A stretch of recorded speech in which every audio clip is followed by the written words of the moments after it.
Is partisan gerrymandering legal?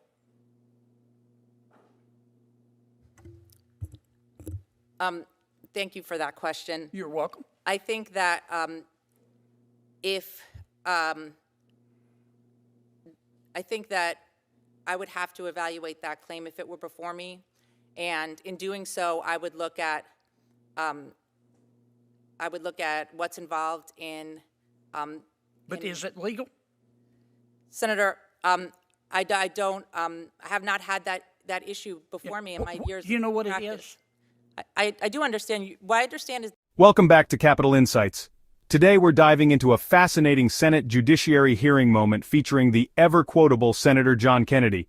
But before we jump in, if you love staying updated on politics, make sure to hit that subscribe button and turn on notifications so you never miss an upload. All right, let me ask you this. You'll probably see this in district court. Is partisan gerrymandering legal?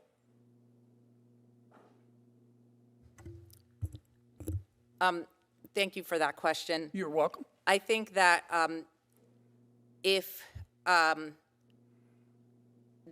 think that I would have to evaluate that claim if it were before me, and in doing so, I would look at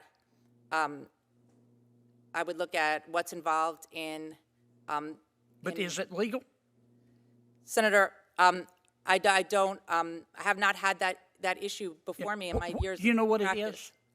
I do understand. What I understand is when the districts are separated, voting districts, based on different political groups. Yeah.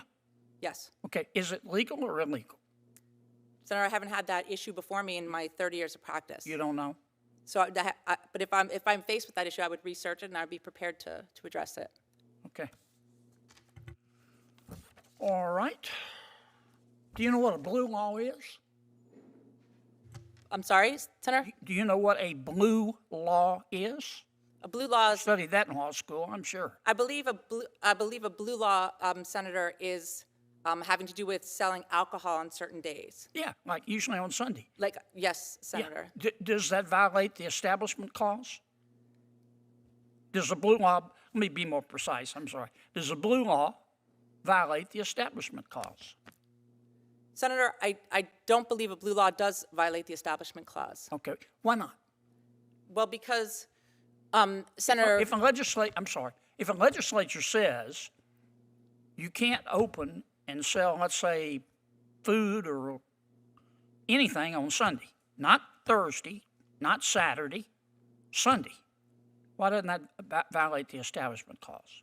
Senator, I think there was an issue in a recent Supreme Court case that talked about whether they could force, it was a postal worker, to have to work on Sundays because that violated his religious beliefs to have to work on Sundays.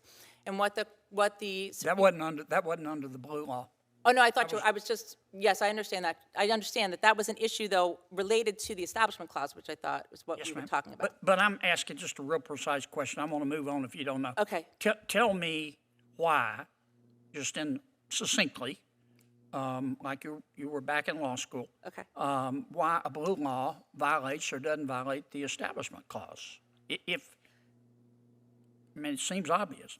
Well, the issue is whether, in looking at the Establishment Clause, of whether the action of the state in saying that you can't be open on a Sunday would would either interfere with the free exercise of the persons, or it would be the government establishing a religion.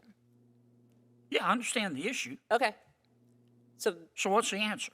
So the answer is that I believe that there's case law on the fact that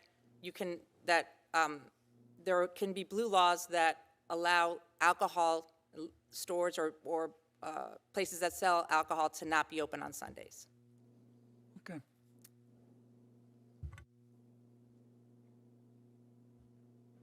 Tell me the difference between proximate cause and cause in fact.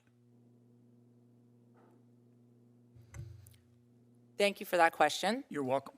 So my understanding of proximate cause is something that's, or directly caused by something is cause and fact, and if it's inadvertent, I believe it would be proximate cause. But as I said, in my 30 years of practicing criminal law, that type of causation is not the type that we usually address. It's usually whether something's intentional, and that's most relevant to our criminal practice.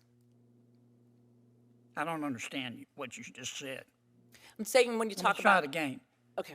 What's the difference between proximate cause and fact? My understanding of it, Senator, and because it has not come up in my 30 years of criminal practice, is that we look to whether something was directly caused or inadvertently caused, and that would be the idea of the difference between the two levels of causation. And I was only saying that in my criminal practice, when we look at whether something is caused, we look at the intent of a statute. Ouch, but classic Kennedy, right? So that's the breakdown. From heartwarming family moments to tough legal questions, this hearing had it all. What do you think? Was Senator Kennedy too tough, or do you think these questions were fair game? Let me know your thoughts in the comments below. And hey, if you found this breakdown interesting, don't forget to smash that like button and hit subscribe on Capital Insights for more videos like this. Thanks for watching, and I'll see you in the next one.